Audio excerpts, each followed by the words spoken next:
আসসালামু আলাইকুম। স্বাগতম প্রিয় লিসেনার্স, প্রতি সোমবার অনুষ্ঠিত Afnan the horror world YouTube চ্যানেলের নিয়মিত আয়োজন অমীমাংসিত রহস্যের আজকের এপিসোডে। আশা করি সবাই ভালো আছেন, সুস্থ আছেন। রহস্যময় এই পৃথিবীর আনাচে কানাচে ছড়িয়ে ছিটিয়ে রয়েছে অনেক অনেক রহস্যাবৃত স্থান ও ঘটনা, যার অধিকাংশই বৈজ্ঞানিকভাবে ব্যাখ্যা করা সত্যিই অনেক কঠিন, এমনকি ক্ষেত্রবিশেষে অসম্ভবও বটে। সেগুলোকেই আমরা নাম দিয়েছি অমীমাংসিত রহস্য। এই এপিসোডগুলোতে আমরা দেশ ও দেশের বাইরের বিভিন্ন রহস্যময় স্থান ও ঘটনা নিয়ে আলোচনা করি। তার জন্য অবশ্য আমরা সাহায্য নেই বিভিন্ন বই এবং ইন্টারনেট ভিত্তিক তথ্য উপাত্ত। আমাদের এই চ্যানেলে এখনও যারা সাবস্ক্রাইব করেননি তারা দ্রুত সাবস্ক্রাইব করে ফেলুন প্লিজ। আমাদের ফেসবুক পেজ এবং গ্রুপ রয়েছে আফনান দ্য হরর ওয়ার্ল্ড নামে, যার লিঙ্ক ভিডিও ডিসক্রিপশনে দেয়া রয়েছে।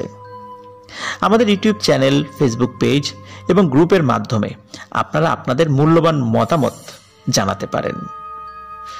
আপনারা লাইক, কমেন্ট ও শেয়ার করে আমাদের অগ্রযাত্রাকে এগিয়ে নিতে সহযোগিতা করুন। আপনাদের মূল্যবান মতামত কমেন্ট বক্সে বা পোস্ট করে, এমনকি ইমেলের মাধ্যমে আমাদেরকে জানাতে পারেন। আমাদের ইমেল অ্যাড্রেস afnandahorrorworld@gmail.com। ইমেল অ্যাড্রেসের ঠিকানা ভিডিও ডিসক্রিপশনে আমরা দিয়ে দিয়েছি।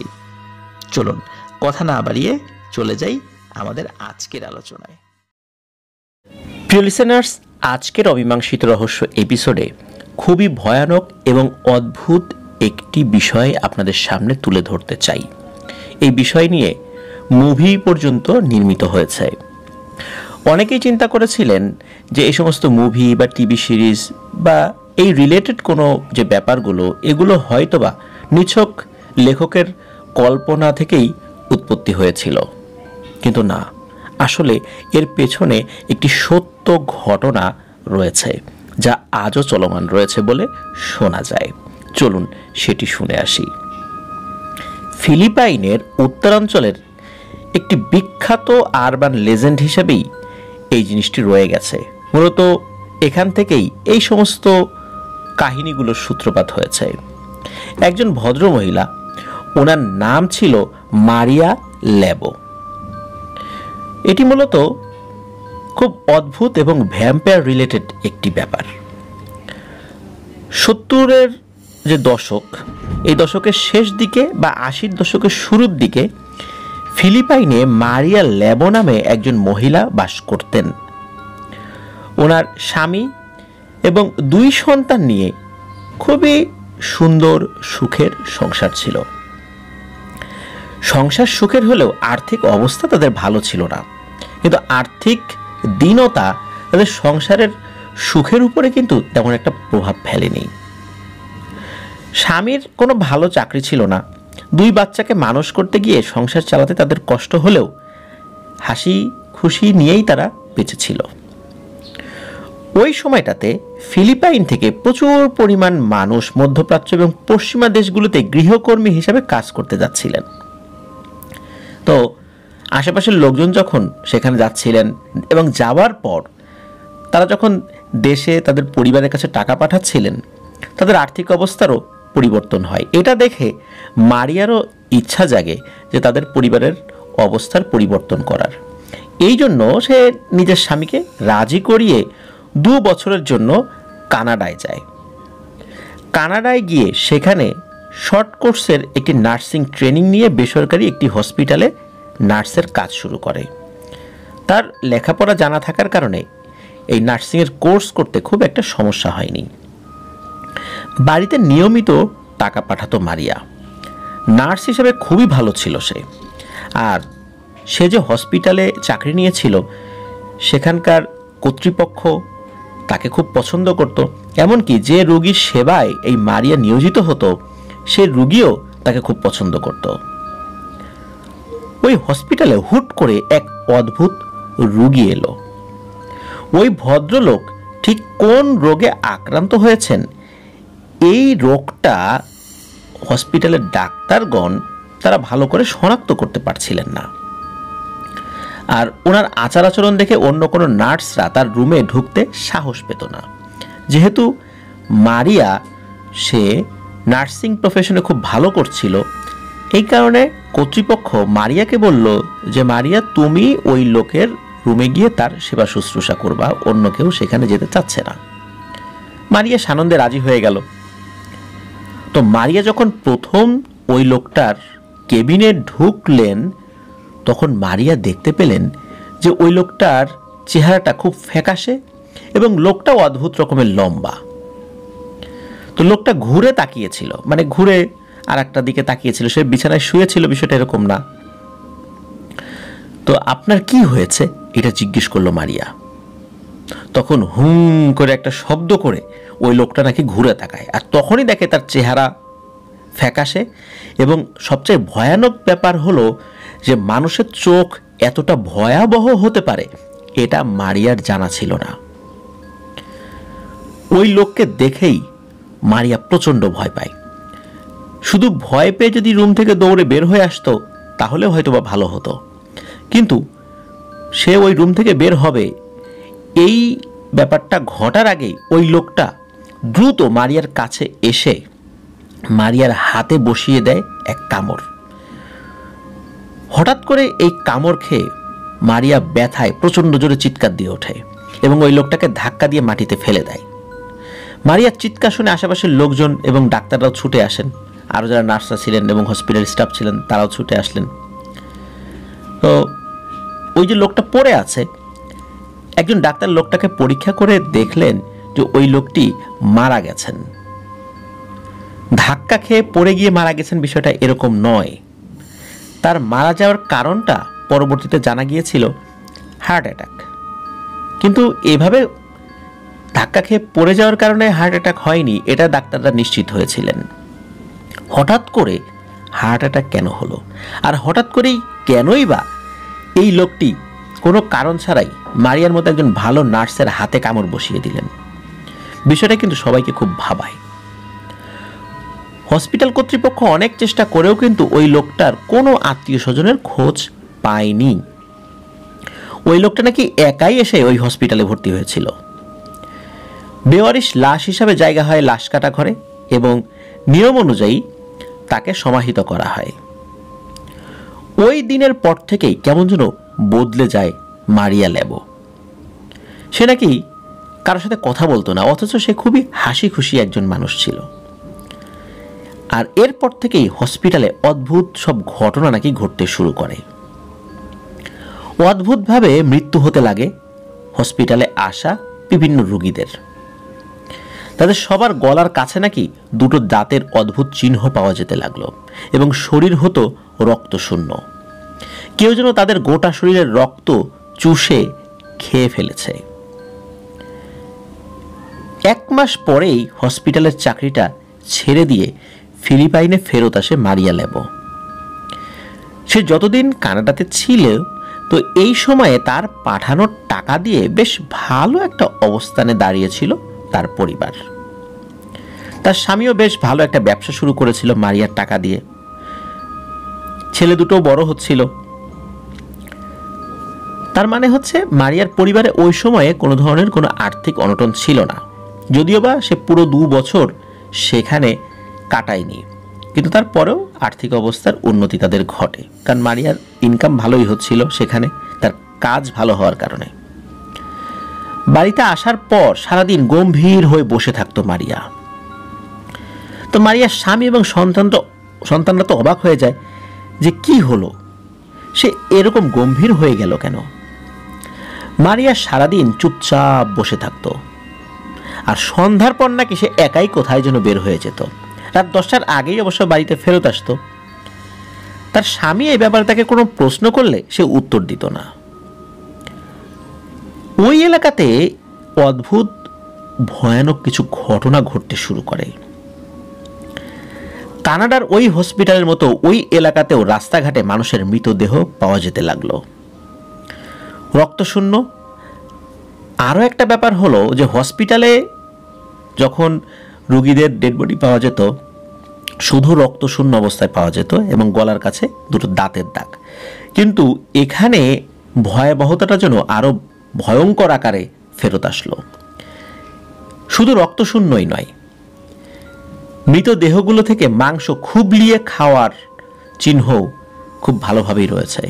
কোনো কোনো মৃতদেহের 1/3, সেই মৃতদেহ ছোট হলে সেটার অর্ধেক, বড় হলে 4 ভাগের 1 ভাগ বা 5 ভাগের 1 ভাগ এরকম সেটা খাওয়া থাকতো বা মাংস খুবলানো থাকতো। তো মারিয়ার স্বামী মাঝে মাঝেই ওকে মানা করতে, রাতে বাইরে বের না হওয়ার জন্য, বের হলে এরকম সমস্যা হতে পারে। কিন্তু তার স্বামী কিন্তু ঘুণাক্ষরেও টের পায়নি যে সমস্যাটা কোথায়। মারিয়া কিন্তু এসব বিষয়ে কোনো ভ্রুক্ষেপই করতো না। সে তার মতোই সন্ধ্যার পরে বের হয়ে যেত, রাত 10টার মধ্যে ফেরত আসতো। একদিন একটা ভয়ানক ঘটনা ঘটল। মারিয়ার স্বামী সন্ধ্যাবেলা কাছ থেকে ফিরে এসে দেখলো ওদের 2 বাচ্চাকে জবাই করে তাদের মাথাগুলো ডাইনিং টেবিলে নিয়ে ওগুলো থেকে খুবলে খুবলে মাংস খাচ্ছে মারিয়া লেবো। এটা দেখার পর ভয়ঙ্করভাবে চমকে উঠল। নিজের 2 সন্তানকে এরকম অবস্থায় দেখে কোন বাবাই বা সহ্য করতে পারে? কিন্তু মারিয়া লেবো, সে তো মা, সেই কাজটি কিভাবে পারল? নিজের স্বামীকে এরকম অবাক হয়ে স্তম্ভিত হয়ে যাওয়া দেখে মারিয়া বলল, তোমার কোনো ভয় নেই, আমি তোমাকে সবকিছু খুলে বলছি। তখন মারিয়া তাকে সবকিছু খুলে বলে এবং বলে কানাডাতে যে লোকটা ওকে কামড়েছিল সে নাকি ছিল একটা ভ্যাম্পায়ার, আর তার কামড়ে তার শরীরে থাকা ভাইরাস তার শরীরে ঢুকে গেছে এবং সেও এখন ভ্যাম্পায়ার হয়ে গেছে। কানাডার ওই হসপিটালে যেই রোগীগুলো রক্তশূন্য অবস্থায় পাওয়া যেত সেটা মারিয়ারই কাজ ছিল।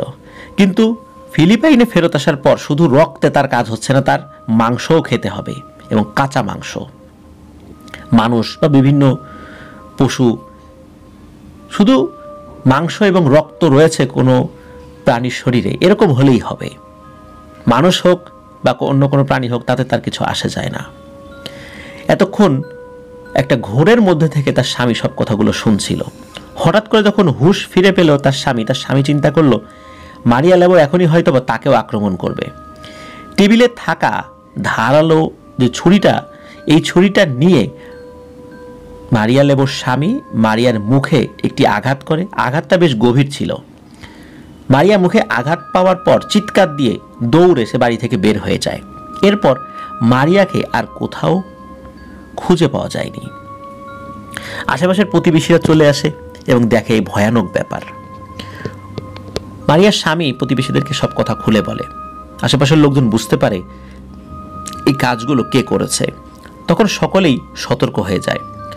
সতর্ক হয়ে গেলেও এরপরে ওই এলাকায় এই ধরনের ঘটনা ঘটেছে বলে শোনা যায় না। তবে মারিয়াকেও আর খুঁজে পাওয়া যায়নি। ওই এলাকায় কথিত আছে মারিয়া এখনো জীবিত আছে। মারিয়া অন্তর্ধান হয়েছে 40 বছর হবে। আর মারিয়া যখন ওখান থেকে পালিয়ে যায় তখন তার বয়স ছিল 30 বছরের মতো। ভ্যাম্পায়াররা নাকি সহজে বৃদ্ধ হয় না বা বয়সের ছাপ তাদের চেহারায় পড়ে অনেক ধীরে ধীরে। এই কারণেই ফিলিপাইনের অনেক মানুষ বিশ্বাস করে মারিয়া এখনো জীবিত আছে। সে বিভিন্ন প্রত্যন্ত অঞ্চলে গিয়ে বিভিন্ন প্রাণীর রক্ত শুষে খায়, সেই সাথে তার মাংসও খায়। এটি একটি লোককাহিনী হিসাবে পরিচিত। এটার কোনো তথ্য প্রমাণ ওভাবে পাওয়া যায় না। এটাকে এই কারণে আরবান লেজেন্ডের পর্যায়ে ফেলা হয়। আর এই আরবান লেজেন্ড নিয়েই কিন্তু টিভি সিরিজ, মুভি এগুলো তৈরি হয়েছে। মারিয়া লেবো এক কিংবদন্তির নাম। আদতে মারিয়া লেবো এখনো আছে কিনা বা তার এই ঘটনার সত্যতা কতটুকু আছে এই বিষয়ে ওরকম তথ্য প্রমাণ না পাওয়া গেলেও ফিলিপাইনের অনেক মানুষ বিশ্বাস করে যে মারিয়া লেবো এখনো ঘুরে বেড়াচ্ছে এবং সে জীবিত। প্রিয় লিসেনার্স, ওই ব্যক্তিটি কিভাবে ভ্যাম্পায়ার হলো, কিভাবে সেখানে আসলো, এই রহস্যের কিন্তু কোনো কুল কিনারা করা যায়নি। যার কারণে মারিয়ার এভাবে ভ্যাম্পায়ার হয়ে যাওয়া বা ওই লোকটা কিভাবে ভ্যাম্পায়ার হয়েছিল এই তথ্যগুলো এখনো ধোঁয়াশায়ী রয়ে গেছে বলে মারিয়া লেবোর এই বিষয়টি এখনো এক অমীমাংসিত রহস্য হিসেবেই রয়ে গেছে। প্রিয় লিসেনার্স, আমরা ভ্যাম্পায়ার নিয়ে কিন্তু এর আগেও কয়েকটি অমীমাংসিত রহস্য এপিসোড করেছিলাম। এই বিষয়গুলো আসলেই খুবই রহস্যময়। পৃথিবীতে এখনও ভ্যাম্পায়ার আছে কিনা এই বিষয়ে সাধারণত আমরা যেই চিন্তা করি তার থেকে বলতে পারি এটা একটি নিছক কুসংস্কার। কিন্তু মারিয়া লেবোর এই ব্যাপারটি, এটি আসলে কি কুসংস্কার নাকি সত্যিই ঘটেছিল, এটি এক অমীমাংসিত রহস্য হিসাবেই রয়ে গেছে। কিন্তু আদতে ভ্যাম্পায়ার আছে কিনা এটি নিশ্চিতভাবে আমরা বলতে পারি না। প্রিয় লিসেনার্স, একবারও ভেবেছেন কি যে রাতের বেলা আমরা যখন বাইরে বের হই, কে জানে এই মারিয়া লেবো বা মারিয়া লেবো যাদেরকে কামড় দিয়েছে, যারা জীবিত আছে, এরাও হয়তো বা এইভাবে রাতের বেলা ঘুরে বেড়াচ্ছে, আমাদেরকে এসে কামড়া দিতে পারে, আমরাও হয়ে যেতে পারি ভ্যাম্পায়ার। কিন্তু আদতে এই বিষয়টা আছে কিনা এই বিষয়ে যেহেতু আমরা নিশ্চিত নই, তাই এটি আমরা অমীমাংসিত রহস্যের পর্যায়ে রেখে দিয়েছি। যেহেতু এটার সত্যতা আমরা 100% নিশ্চিত হতে পারি না বিভিন্ন দালিলিক প্রমাণ অনুসারে। প্রিয় লিসেনার্স, আজকের এপিসোডটি এ পর্যন্তই ছিল। আপনাদের সকলের দোয়া এবং ভালোবাসায় আমাদের এই চ্যানেলটি 2 লক্ষ পরিবারের সদস্য হিসাবে আত্মপ্রকাশ করেছে, আলহামদুলিল্লাহ। প্রিয় লিসেনার্স, আপনারা যারা আছেন প্রত্যেকটা সাবস্ক্রাইবার্স একজন ব্যক্তি। আপনারা চাইলে আপনাদের বন্ধুবান্ধবদেরকে আমাদের চ্যানেল সাবস্ক্রাইব করাতে পারেন। আপনারা প্রত্যেকে যদি কমপক্ষে 5 জন করে আমাদের চ্যানেল সাবস্ক্রাইব করাতে পারেন, তাহলে কিন্তু আমাদের এই চ্যানেলটি 1 লক্ষ থেকে যেভাবে আমরা 2 লক্ষ হতে হয়েছি, ঠিক সেভাবেই আমরা দ্রুত ইনশাল্লাহ 1 মিলিয়ন হয়ে যেতে পারবো। এই অনুরোধটুকু আপনাদের কাছে করতে চাই। আশা করছি আফনান দ্য হরর ওয়ার্ল্ডের প্রতি যে ভালোবাসা আপনাদের রয়েছে, সেই ভালোবাসা থেকে এই কাজটি আপনারা করে আমাদের সামনের পথ চলাকে আরও এগিয়ে নিয়ে যেতে সহযোগিতা করবেন। প্রিয় লিসেনার্স, আপনারা যারা ঘটনা পাঠাতে চান তারা লিখে অথবা রেকর্ড করে যে কোনোভাবে ঘটনা পাঠাতে পারবেন afnandahorrorworld@gmail.com এই ইমেল অ্যাড্রেসে। ইমেল অ্যাড্রেসের স্পেলিংটা হচ্ছে AFNANTHEHORROR, Afnan the horror WORLD world, Afnan the horror world @gmail.com। Email অ্যাড্রেসের স্পেলিংটাও আমরা আমাদের ভিডিও ডেসক্রিপশনে দিয়ে রেখেছি। প্রিয় লিসেনার্স, আমাদের একটি ফেসবুক পেজ এবং গ্রুপ রয়েছে আফনান দ্য হরর ওয়ার্ল্ড নামে, যার লিঙ্কগুলো আমরা আমাদের ভিডিও ডেসক্রিপশনে দিয়ে রেখেছি। সেখানে গিয়ে আপনারা আমাদের পরিবারের সদস্য হয়ে আপনাদের মূল্যবান মতামতগুলো পোস্ট করে বা কমেন্ট করেও জানাতে পারবেন। গঠনমূলক যে কোনো মতামত আমরা গুরুত্বের সাথে বিবেচনা করি। প্রিয় লিসেনার্স, আজকের এই এপিসোডটি এখানেই সমাপ্ত করছি। আমরা আপনাদেরকে বলেছিলাম যে 200K হয়ে যাওয়ার পর আমরা একটা স্পেশাল এপিসোড করব। ইনশাল্লাহ খুবই দ্রুততম সময়ে সেই এপিসোডটির ঘোষণা আপনারা শুনতে পাবেন।